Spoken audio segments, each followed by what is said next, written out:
जय हिंद सभी को। और एस्टेट के इच्छुक सभी छात्र, आप जान रहे हैं कि एस्टेट कितना जरूरी है। बीपीएससी टीआरई 4.0 आपका आने वाला है और बहुत महत्वपूर्ण वैकेंसी इसलिए भी ये हो जाता है कि इलेक्शन से पहले का अंतिम वैकेंसी ये होगा।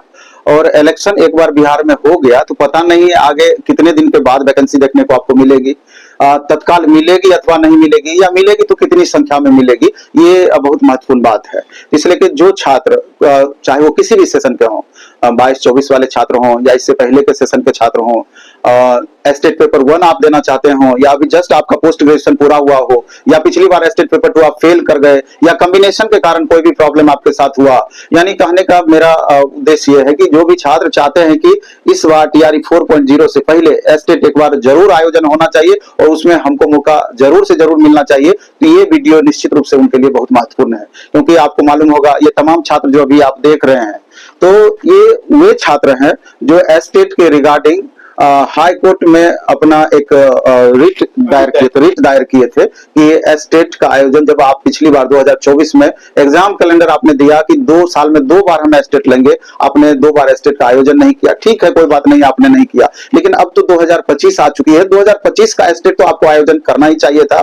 और इतनी महत्वपूर्ण वैकेंसी पहले एस्टेट आखिर क्यों ना हो, इस चीज को लेकर के ये सारे पिटिशनर हैं जो कि मामले को लेकर के कोर्ट पहुंचे थे। लेकिन हुआ क्या कि बिहार स्कूल एग्जामिनेशन बोर्ड जो इसकी कंडक्टिंग एजेंसी है, तो बिहार स्कूल एग्जामिनेशन बोर्ड के द्वारा अंतिम रूप से यह कह करके अपना पल्ला झाड़ दिया गया कि अगर शिक्षा विभाग हमको आदेश देती है तो उस पर हम विचार करेंगे, उस चीज को लेकर के हम आगे बढ़ाएंगे। लेकिन शिक्षा विभाग के कंधे पर रख करके पूरी तरीके से बिहार स्कूल एग्जामिनेशन बोर्ड अपनी बंदूक चलाई और उसी हिसाब से कोर्ट भी डिसीजन दी और अंततः बैकफुट पर सारे छात्रों को आना पड़ा, जो भी पिटिशनर थे उनको आना पड़ा। तो अब सवाल ये उठता है कि अब आगे क्या हम हाथ पर हाथ रख करके बैठ जाए, या फिर हम प्रयास करें कि एस्टेट किसी भी सूरत में आना ही चाहिए। इसके 2 ऑप्शंस मेरे ख्याल से बन रहे हैं और मेरे साथ राहुल और उनका पूरा टीम है, आप देख रहे हैं। और इन लोगों का भी वही मत था, यही लोग अपना मत जाहिर किए। और इससे पहले कि आप इस मत की पुष्टि के लिए कई सारे कोर्ट का डिसीजन अलग अलग निकाल करके लाए हैं कि सर इससे पहले भी ये चीज हुआ है,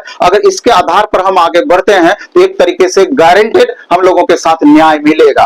क्योंकि 2 ही बातें होती है कि जिस हिसाब से अभी बिहार स्कूल एग्जामिनेशन बोर्ड मुख्य रूप से कि संख्या बल का हवाला देकर के कि पर्याप्त मात्रा में आप लोगों का संख्या बल नहीं है, इस चीज का मुख्य रूप से हवाला देकर के इग्नोर किए। लेकिन संख्या बल तो है, आपको भी पता है कि अच्छी खासी संख्या है। आखिर कम ही संख्या है तो क्या हम अधिकार से अपना वंचित रह जाएंगे? क्या स्टेट हमारे लिए नहीं होना चाहिए था? तो अगर अब मामला यहां पर आकर के बनता है कि मैक्सिमम संख्या में अगर हम पिटिशनर बन पाते हैं, दोबारा से हम कोर्ट जाते हैं, अगर हमारी संख्या बल 1000, 2000, 4000, 5000 तक होती है, तो यहां पर निश्चित रूप से कोर्ट इस बात को सोचेगी कि आज तक इतना संख्या बल याचिकाकर्ता का नहीं बना है, तो जरूर ये बच्चे परेशान हैं, तो हो सकता है कि आपका एस्टेट तुरंत करवा दे संख्या बल को देखते हुए। या दूसरी बात यह भी होता है कि अगर एस्टेट कराने का आदेश नहीं देती है तो जो पिटिशनर बनते हैं, जो ये बैकग्राउंड है, इससे पहले का बैकग्राउंड, तो पिटिशनर को ही कंटिन्यू कर दिया जाता है और पिटिशनर के रिगार्डिंग ये आदेश दिया जाता है कि इन पिटिशनर को आगे टीआरई 4.0 में बैठने की अनुमति दी जाए। और जब भविष्य में आप एस्टेट कराएंगे, अगर इनका रिजल्ट होता है तो ये बच्चे एस्टेट में बैठेंगे, अगर इनका रिजल्ट होगा तो इनको कंटिन्यू किया जाना चाहिए। अगर वहां पर रिजल्ट इनका गड़बड़ हो जाता है तो रिजल्ट होने के बावजूद ये बच्चे बाहर हो जाएंगे, क्योंकि उस समय एस्टेट ये पास नहीं करेंगे। और ये इनका ये साफ इसमें ये आदेश इससे पहले भी पारित हुआ है, राहुल इसके बारे में बताएगा। तो मेरा साफ कहना है कि जो भी छात्र इस वीडियो को देख रहे हैं, अगर आपको लगता है कि हमको पिटिशनर बनना चाहिए और इस आपके लिए एस्टेट जरूरी है, तो निश्चित रूप से 1000 रुपया बहुत मायने नहीं रखता है। 1000 रुपया लगभग आपको वकील का खर्च, कोर्ट का फीस वगैरह वगैरह तमाम तरह का फीस मिला करके 900-950 रुपया आपका लगभग चला जाता है। 50-100 रुपया बचता है जो दो इधर उधर करके आपका वो खर्च आपका मेंटेन होता है। तो इसमें 2 ही डेट रखा गया है, 26 और 27 अप्रैल को। तो बिहार के तमाम बच्चे, बिहार के बाहर के तमाम छात्र, अगर आप चाहते हैं कि एस्टेट में अगर आपको लाभ उठाना है या एस्टेट होना चाहिए, तो इसमें एड्रेस भी दिया हुआ है। 26-27 अप्रैल को बिहार प्रदेश भारत सेवक समाज, नियर होटल चाणक्य स्टेशन के पास है, आर ब्लॉक पटना। इसका लिंक भी आपके ग्रुप में चला जाएगा, आप देख लीजिएगा। ये बताएंगे आपको, लिंक भी बताएंगे टेलीग्राम का, उस पर डिटेल भी आपको मिल जाएगी। तो सारे इसमें जो डॉक्यूमेंट्स बताया गया है, इस डॉक्यूमेंट्स के साथ आप वहां पर पहुंचे 2 दिन, और वहां पर खुद से आप पहुंचने का प्रयास करें। जो पिटिशनर बनेंगे, जो कैंडिडेट हैं, और अगर किसी भी कारण से अगर दिक्कत आपके साथ रहती है तो आप अपने बिहाफ में सारे डॉक्यूमेंट्स के साथ में, मूल राशि के साथ में किसी को भी आप भेज सकते हैं। तो हम चाहते हैं कि जो भी बातें हमने बोला है तो एक बार राहुल इस चीज को ब्रीफ करे, जिससे कि और बातें आपकी सटीकता से आपके तक पहुंचे, आप इस बात को समझ पाए। राहुल सर देखिए, जो 17 तारीख को जो आदेश पारित हुआ था, 17 तारीख को हम लोग जो रिप्रेजेंटेशन दिए थे 28 मार्च को जाकर के, तो उसमें 17 तारीख को आदेश आया 17 अप्रैल को कि हम स्टेट का आयोजन नहीं करवाएंगे, और ये मामला पूरा शिक्षा विभाग पर निर्भर करता है कि वो हमें आदेश देगा या नहीं देगा, तभी स्टेट का आयोजन होगा या नहीं होगा।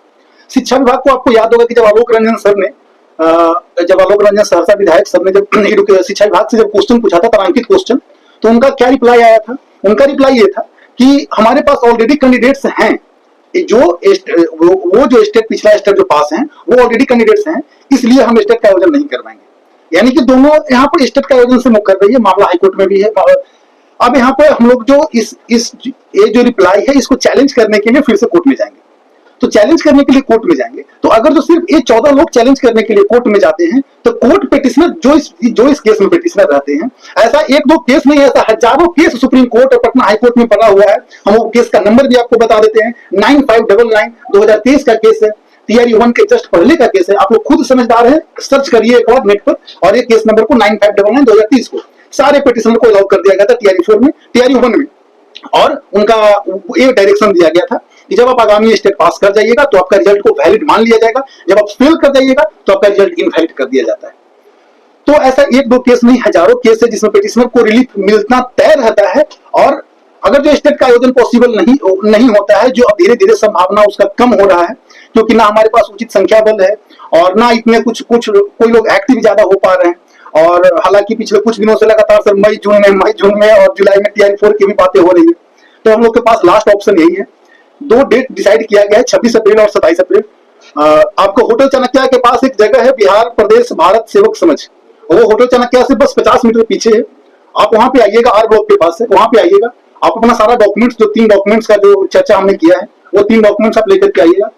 आप एटलीस्ट पिटिशनर बन जाइए, और पिटिशनर बनने के बाद अगर जो आपको लाभ मिलता है, स्टेट का अगर आयोजन नहीं भी होता है आगे आने वाले समय में 1 या 2 महीना में, तो एटलीस्ट आपको TRE 4 में शामिल होने का मौका मिल सकता है, इतना संभावना व्यक्त किया जा सकता है। इसके अलावा सर हम लोग के पास कोई ऑप्शन ही नहीं बच रहा है, क्योंकि जैसे ये मामला फिर से 1000 या 2000 पिटिशनर लेकर के कोर्ट में जाएंगे, कोर्ट तो जाना तो तय है, फिर से कोर्ट में जाएंगे। वहां जाने के बाद अगर 2000 पिटिशनर रहेंगे तो कोर्ट को भी लगेगा कि अचानक से 2000 पिटिशनर, इतने बड़ा मामला कहां से आ गया। अगर जो कोर्ट को लगेगा कि ठीक है भाई, हम स्टेट का डायरेक्शन दे दें, तो वो दे सकती है, लेकिन अगर उन्होंने स्टेट का डायरेक्शन नहीं दिया और सीधे सीधे वो पिटिशनर को अलाउ, क्योंकि अब हम लोग जो आधार बना के जाएंगे, इस केस का ही आधार बना के जाएंगे, और हम लोग की डिमांड यही भी होगी कि जिस तरह से इस केस में सीधे पिटिशनर को अलाउ कर दिया गया था, तो भाई अगर जो आप स्टेट का आयोजन नहीं भी करवाते हैं तो हमको अलाउ कर दीजिए। जो भी जितने भी पिटिशनर रहते हैं उस सारे पिटिशनर को अलाउ कीजिए। आप स्टेट का आयोजन करवाइए या ना करवाइए, वो तो आपके ऊपर निर्भर है।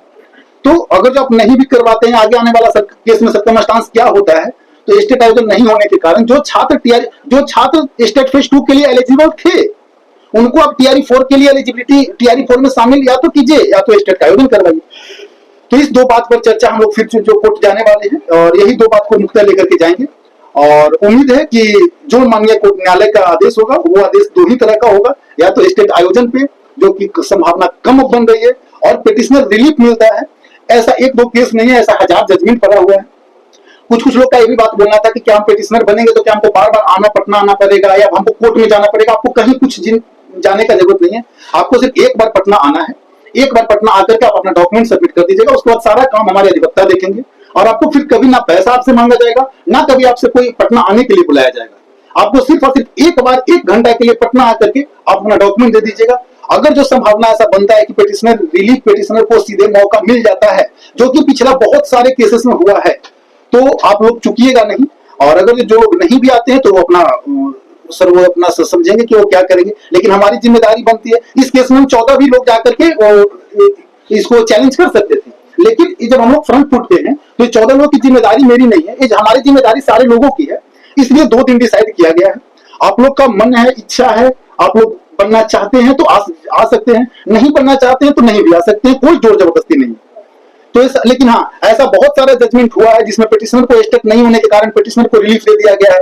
कुछ ऐसा जॉब में होता है, जैसे कि आप अभिनव शर्मा वाला केस जो दिखा रहे थे सर आपको, उसमें पीटी फेल सारे 872 कैंडिडेट को सीधे मेंस के लिए अलाउ कर दिया। अरे सबसे बड़ी बात यह है कि ऐसा इसलिए अलाउ कर देती है सरकार। मान लीजिए 1000 पेटिशनर पहुंचेंगे तो उसमें बहुत सारे ऐसे भी अभ्यर्थी होंगे कि पास कर जाएंगे लेकिन में भी स्टेट में प्रॉब्लम हो जाए। तो हमेशा सरकार भी ये समझती है, पूरी तरीके से प्रोफेशनल हो गई है कि कुछ सीटें हमारी इससे बच ही जाएगी, बहुत ज्यादा तनाव की स्थिति भी नहीं रहेगी और उस वैकेंसी को अगली वैकेंसी में हम ऐड करके एक बड़ा आंकड़ा कर सकते हैं। इसीलिए करके तनाव कम करने के लिए जनरली देखा गया है कि पेटिशनर को आगे प्रोसीड कर दिया जाता है, अलाउ कर दिया जाता है। तो मेरे ख्याल से आप लोगों को एकजुट होना चाहिए और 26 और 27 अप्रैल को जो डेट दिया गया है, समय डिसाइड किया गया है, जगह डिसाइड किया गया है, वहां आके आपको पेटिशनर बनना चाहिए और मैक्सिमम संभावना है कि इसका लाभ भी आपको मिलेगा। बस, धन्यवाद।